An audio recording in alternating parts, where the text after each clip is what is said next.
The temple's crystalline walls pulsed with ancient energy as High Priestess Thera prepared for the ritual that would change the course of the war. Commander Xarvek stood before her, his obsidian scales reflecting the ethereal light that danced through the chamber.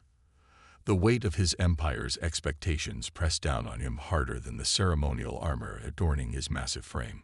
"Are you certain about this, Commander?" Thera's multifaceted eyes studied him with concern. "The Ascension Protocol has not been attempted in 10,000 cycles. The last attempt resulted in transcendence or madness." Xarvek finished. "I know the risks, Priestess, but the humans have pushed us back in every sector. They're not just resisting, they're winning." His clawed hand clenched around the hilt of his ceremonial blade.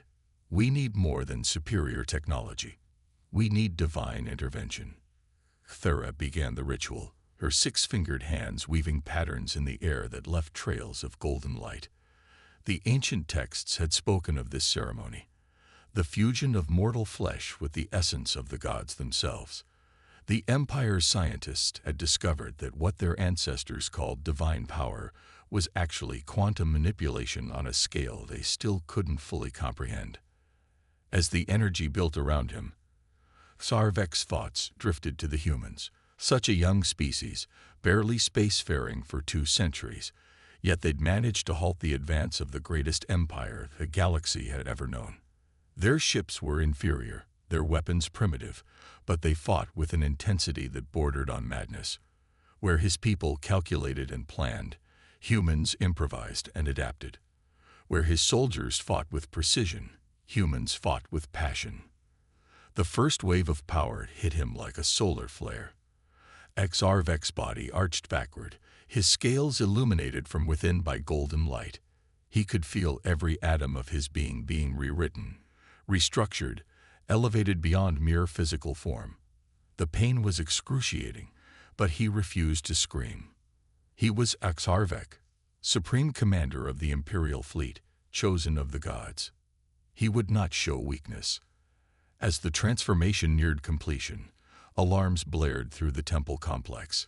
Thera's concentration wavered for a moment, but she maintained the ritual. A young acolyte burst into the chamber, his scales pale with fear. "Priestess, Commander, the humans, they've launched an attack on the temple."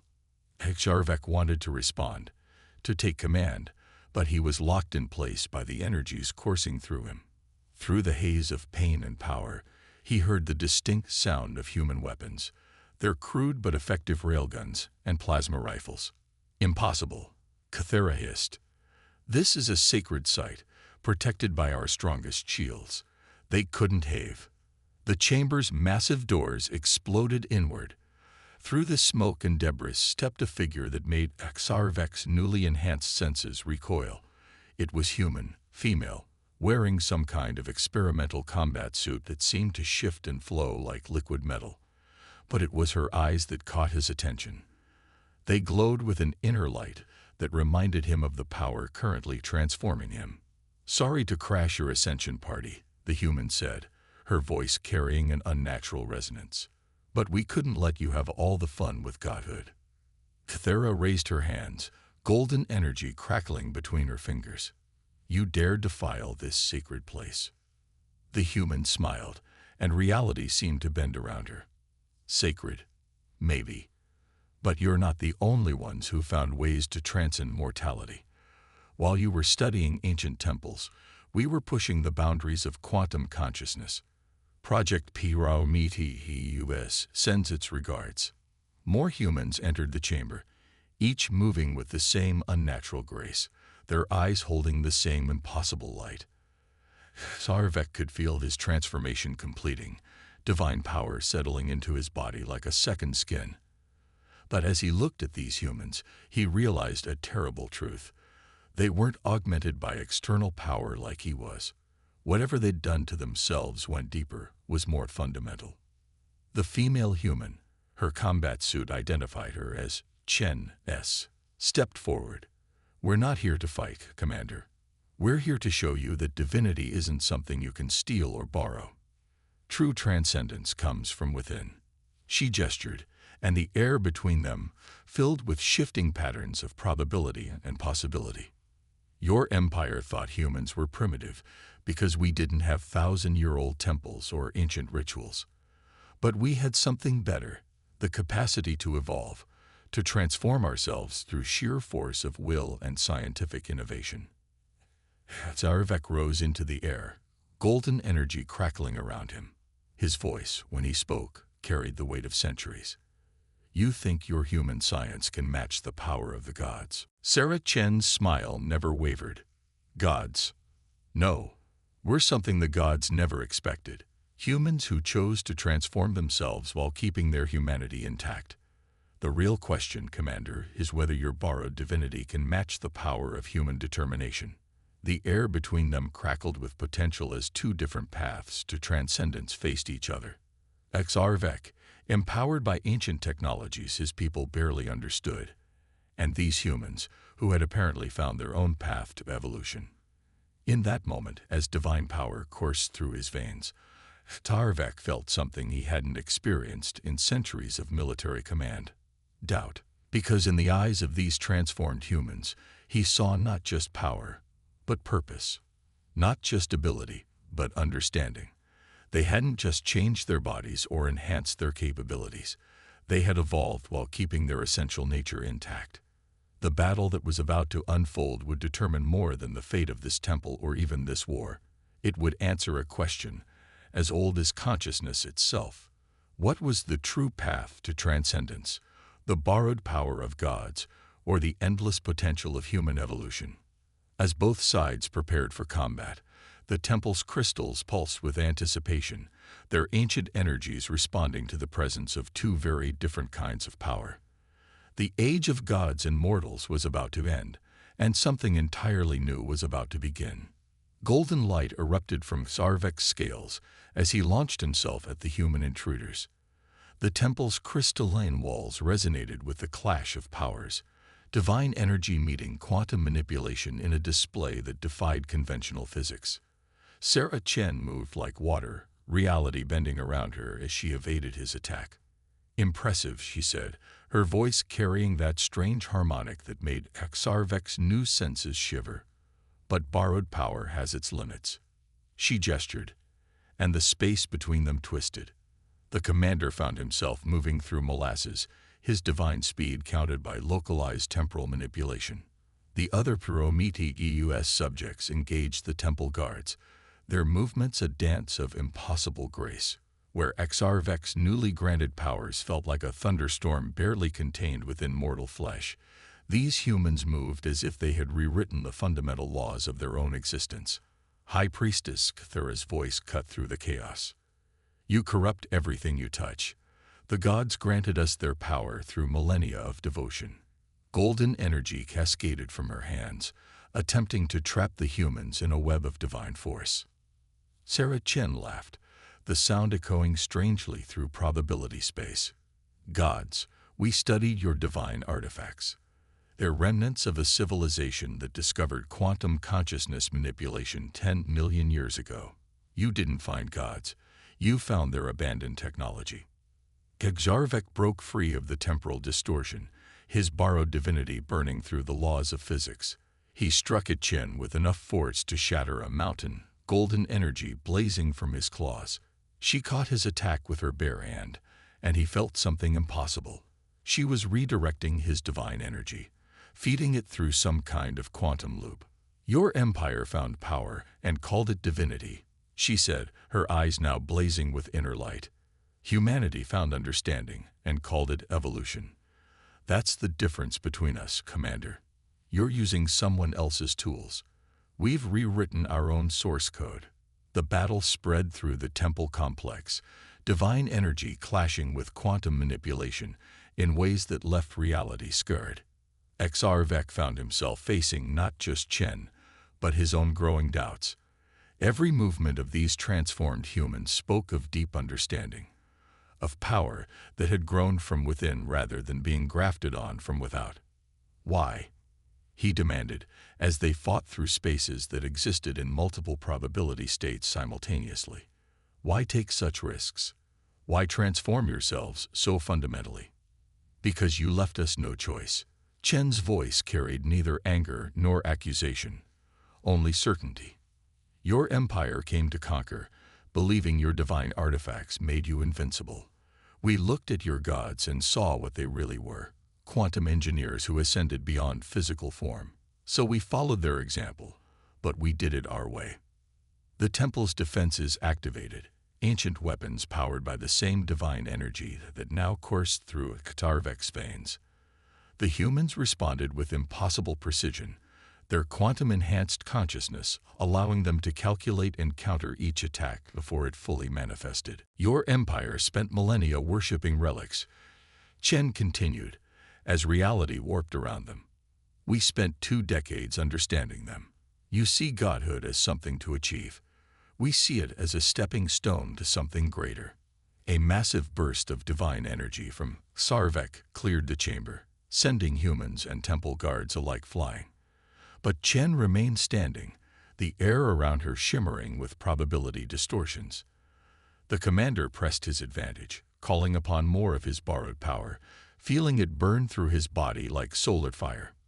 You're killing yourself, Chen observed, her voice carrying genuine concern. That much divine energy, your body can't contain it for long. Even with the ritual's protections, you're burning up from the inside. She was right. Sarvek could feel the power eating away at him, could sense the strain on his enhanced but still mortal form. Yet the humans showed no such deterioration. Their transformations, born of understanding rather than mere channeling, appeared sustainable.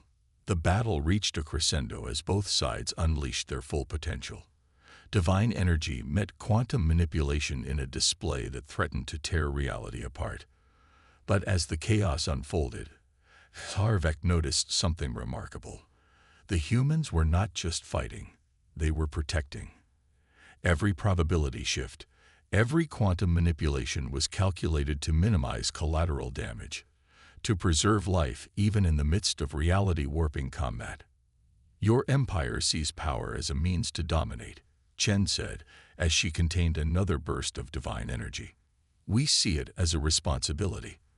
That's why we kept our humanity through our transformation. Because power without compassion isn't godhood, it's just sophisticated destruction. The temple's crystals began to crack under the strain of conflicting forces.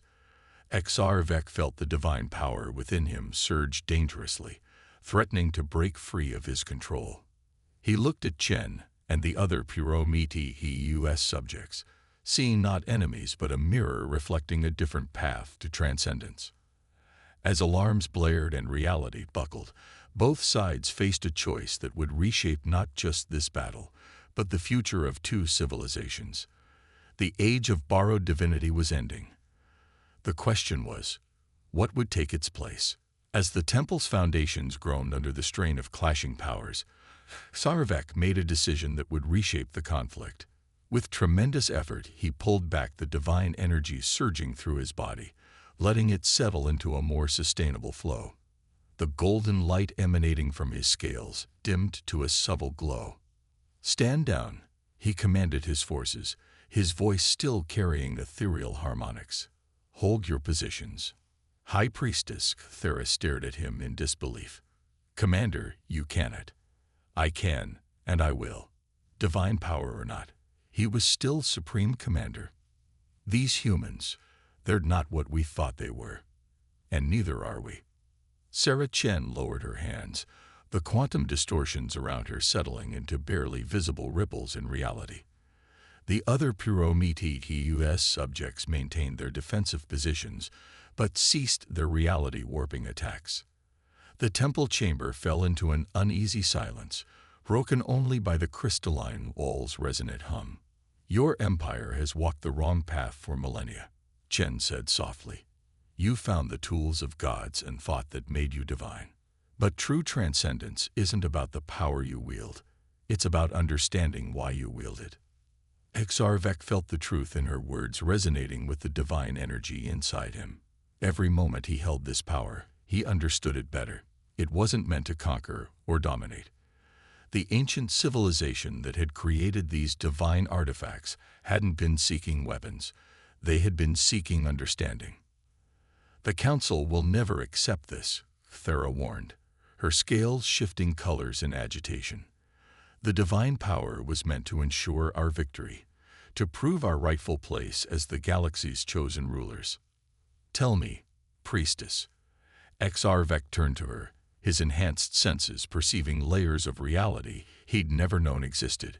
"In all our sacred texts, where did the gods we worship actually demand conquest? When did they command us to subjugate other species?" The priestess's silence was answer enough.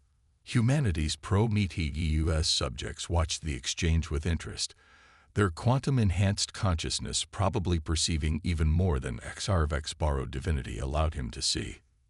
"Your civilization stands at a crossroads," Chen observed. "You can cling to borrowed power and false divinity, or you can seek true understanding." Project Prometheus wasn't just about giving humans the power to fight back. It was about understanding the fundamental nature of consciousness and reality itself. A communication crystal on Exarvek's armor pulsed urgently. The Imperial Council was demanding updates, expecting news of Earth's imminent surrender. Instead, their divinely empowered commander was questioning the very foundations of their society. "Show me," Exarvek said suddenly, surprising even himself. "Show me what true understanding looks like." Chen stepped forward, her transformed consciousness reaching out to his. The divine energy within him responded, not with conflict, but with recognition. In that moment of connection, Exarvek saw what humanity had discovered: the quantum nature of consciousness, the malleable fabric of reality, the infinite potential that lay not in borrowed power, but in evolved understanding. "Your empire found the destination," Chen explained, her consciousness intertwined with his. "Humanity found the journey. The artifacts you worship, they're not tools of gods. They're breadcrumbs left by teachers, hoping their students would learn to walk the path themselves." The revelation shook Exarvek to his core. Everything his civilization had built, their hierarchy, their divine mandates, their manifest destiny, was based on a fundamental misunderstanding. They had found the equivalent of a university and decided to use textbooks as holy relics. Thera must have sensed his shifting perspective. "Commander, remember your duty. Remember the oath you swore to the Empire." "I swore to serve my people," Exarvek replied, divine energy swirling around him not in threat but in emphasis. "Perhaps this is how I truly do that, by showing them a better path." But the choice was taken from them. The temple's warning system screamed to life as massive energy signatures appeared in orbit. The Imperial Council, not trusting even their divinely empowered commander with this crucial mission, had decided to take direct action. Multiple dimensional ruptures detected, one of the Prometheus subjects announced, their enhanced senses scanning the space above. "They're deploying the entire divine fleet." Chen's expression turned grim. "They're not just sending ships, those energy signatures. They're planning to empower the entire fleet with divine energy. They're going to try to force ascension on a massive scale." Exarvek felt cold despite the divine fire in his veins. That many beings channeling divine power at once, without proper preparation or understanding, will tear reality apart, Chen finished. "Your council is about to turn their entire fleet into a divine bomb." The temple's crystals pulsed with warning as reality itself began to buckle under the strain of so much divine energy being channeled at once. Exarvek looked at his transformed human allies, seeing in their quantum-enhanced eyes the same understanding that was growing in his own divine consciousness. Sometimes the hardest part of gaining power was learning when not to use it. And sometimes true divinity meant having the wisdom to step back from godhood's embrace.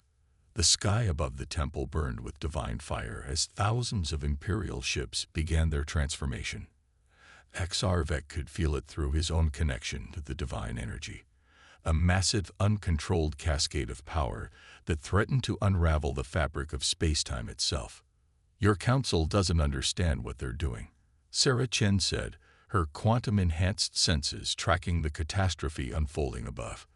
Divine energy isn't meant to be channeled in such quantities. It's like trying to run a star's worth of power through a household circuit. Exarvek watched in horror as the first ships in the Divine Fleet began to glow with the same golden energy that coursed through his veins. But where his transformation had been controlled, guided by ancient rituals and safeguards, this was raw and chaotic. They're trying to force ascension on an entire battle fleet at once, and they'll kill everyone on Earth in the process. Another Prometheus subject added, his consciousness reaching out to analyze the growing distortions. The dimensional stress alone will tear the planet apart. High Priestess Thera had fallen to her knees, her scales bleached white with terror as she felt the approaching disaster through her own divine connections. This wasn't how it was meant to be.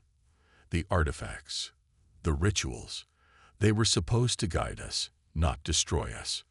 There's still time, Chen said, her voice carrying that strange harmonic of quantum certainty. But we'll need to work together.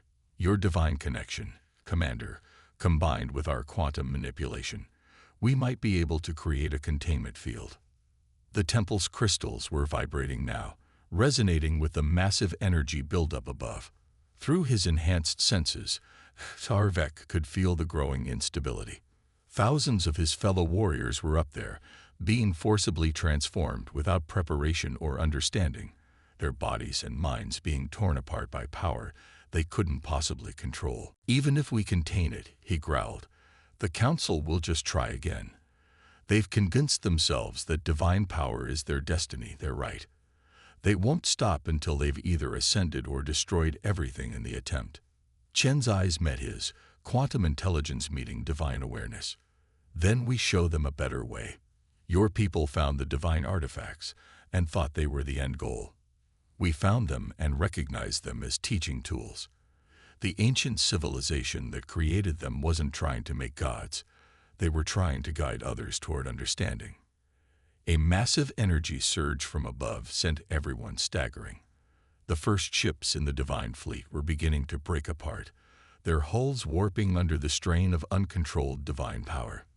The screams of their crews echoed through both physical and quantum space. We need to act now, Chen insisted. Commander, take my hand. Let me show you what we learned from Project Prometheus, not just about power, but about the nature of consciousness itself. Exarvek hesitated for just a moment before reaching out. The instant their hands touched, consciousness met consciousness across the divide of species and philosophy. Through Chen's quantum-enhanced perception, he finally understood what humanity had discovered. The divine artifacts weren't tools of power, they were keys to understanding. The ancient civilization had reached a level of development where consciousness itself could be manipulated, where the boundaries between mind and reality became fluid. But they hadn't hoarded this discovery. Instead, they had left markers, tests, and tools throughout the galaxy, hoping other species would learn to transcend as they had. Your empire found the keys. Chen's voice echoed through their shared consciousness, but never understood the lock. Humanity found both and realized that the real treasure wasn't the power itself. It was the journey of understanding how to use it. Together, they reached out, divine energy and quantum manipulation working in harmony for the first time. The other Prometheus subjects joined them, their enhanced consciousness adding to the effect. Even Kythera, finally understanding the true purpose of her ancient rituals, lent her power to the effort. Reality bent but didn't break as they created a massive containment field around the Divine Fleet. Inside that field, time and space became malleable, allowing them to slowly bleed off the excess divine energy before it could tear apart the ships and their crews. We can save them, Exarvek realized, feeling the minds of his fellow warriors through the divine connection. Not just their bodies, but their understanding. Show them what we've learned, help them see. A new presence slammed into their shared consciousness, the Imperial Council itself, channeling divine power through ancient artifacts in their throne room. Their combined will struck at the containment field like a hammer of pure light. You dare defy the well of gods. The Council's shared voice boomed through divine and quantum space alike. We will AHVASTNSA. And we will AHVDIV. Ta. We have the UIL. You will learn, Chen interrupted, her quantum consciousness expanding to meet their divine assault. As we learned, as your commander has learned, power without understanding isn't divinity. It's just sophisticated destruction. The fate of two civilizations hung in the balance as quantum manipulation met divine energy in the skies above Earth. But the real battle wasn't being fought with power. It was being fought with understanding. And in that arena, humanity's hard-won wisdom might prove stronger than stolen divinity. Divine fire rained from the heavens as the Imperial Council channeled enough power to crack a planet. The containment field around the divine fleet flickered but held, sustained by the combined will of humans and aliens working in perfect harmony. Through their shared consciousness, Xarvek felt Sarah Chen's quantum-enhanced mind adapting, evolving, finding new ways to redirect and absorb the cosmic energies threatening to tear reality apart. Your council's making the same mistake we almost did. Chen communicated through their mental link. When we first discovered the artifacts, our military wanted to use them as weapons too. But then we realized something crucial. They were changing in response to our understanding. As Arvek saw it through their shared perception, the subtle way the divine artifacts responded not just to power, but to comprehension. Like teaching tools that revealed more of themselves as the student learned to ask the right questions. The ancient ones, he realized, they weren't building weapons or tools of ascension. They were creating a test humanity passed. Cthera added, her own consciousness joining their expanded awareness. Not because we were stronger or more worthy, but because they approached it with curiosity instead of greed. Above them, the divine fleet hung in space, its crews trapped between mortality and transcendence. The Council's desperate grasp for power had pushed them into a state of quantum flux, their very existence becoming uncertain. But through the containment field, Sarvek could feel something extraordinary happening. The human Prometheus subjects weren't just holding back the divine energy. They were reshaping it, using their quantum-enhanced understanding to transform raw power into pure knowledge. Each surge of divine energy from the Council was being converted into comprehension, spreading through the fleet like ripples in a cosmic pond. Your people sought gods, Chen explained, her consciousness expanding to encompass the entire crisis. We sought understanding. And in that understanding, we found something far more valuable than godhood. We found purpose. Through their shared perception, Xarvek witnessed humanity's journey. Their first contact with the artifacts, their choice to study rather than worship, their gradual realization that true transcendence wasn't about accumulating power, but about evolving consciousness itself. Project Prometheus hadn't given them powers. It had awakened something that was already there, waiting in the quantum foundations of their minds. The Council struck again, their divine assault now tinged with desperation.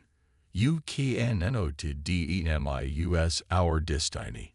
We are she chosen ones. No one is chosen, Xarvek responded, his own divine connection now tempered with human wisdom. We choose ourselves. And right now, you're choosing destruction over understanding. Then something remarkable happened. As the converted divine energy spread through the fleet, carrying with it the accumulated knowledge of both species, the crew members began to understand, not just the nature of the power they were channeling, but the true purpose of the artifacts that had shaped their civilization for millennia. The ancient ones hadn't ascended to godhood. They had evolved beyond the need for it. The artifacts weren't tools of divine power, but keys to understanding the quantum nature of consciousness itself. Every species that found them faced the same choice. Seek power or seek wisdom. It was never about becoming gods. Chen broadcasted to every mind in range, her quantum consciousness carrying the weight of revelation. It was about becoming more than we are while remaining true to what we were. Through their shared connection, they felt the moment the council finally understood. The divine assault faltered as revelation struck them. They had spent millennia worshipping the equivalent of a university library, missing the true knowledge it contained because they were too focused on the power it represented. The containment field shifted, no longer holding back destruction but nurturing understanding. Within its quantum-enhanced space, thousands of minds grappled with revelations that changed the very foundation of their civilization. The divine energy suffusing the fleet didn't dissipate. It transformed, becoming something new as comprehension replaced blind worship. "We offer you a choice," Exarvek announced to his people, his consciousness carried on waves of reformed divine energy. Not between power and weakness, but between understanding and ignorance. Humanity didn't defeat us. They showed us what we could become. The response came not in words, but in shifting patterns of consciousness as ship after ship, crew after crew, chose understanding over ascension. The council's connection weakened and then transformed, their desperate grasp for godhood becoming instead a reach for comprehension. In the temple below, Chen smiled as she felt the change ripple through reality. "Your people claim to walk the path of gods," she said to Exarvek. "But in the end, you've chosen to walk the path of understanding. That takes more courage than any divine power could grant." The containment field dissolved, no longer needed as the divine energy transformed into pure knowledge, spreading through both fleets like a wave of illumination. Where there had been ships full of would-be gods, there were now vessels crewed by beings who understood the true price and purpose of transcendence. "So what happens now?" Cathera asked, her former certainty replaced by humble curiosity. "Now," Chen replied, "we learn together. Because that's what the Ancient Ones really wanted, not worship, not war, but understanding that crosses the boundaries of species and space." Exarvek felt the divine power within him changing, becoming something deeper and more meaningful than mere energy. "They weren't gods," he said finally. "They were teachers, and we finally learned the right lesson." The stars themselves seemed to shine brighter as two civilizations stepped back from the brink of destruction and chose instead to walk the path of understanding. Not as gods, not as mortals, but as students of a universe far more wonderful than either species had imagined. In the end, humanity hadn't just saved Earth. They had shown an entire empire that the true path to transcendence lay not in stealing divine fire, but in learning to light their own way through the darkness.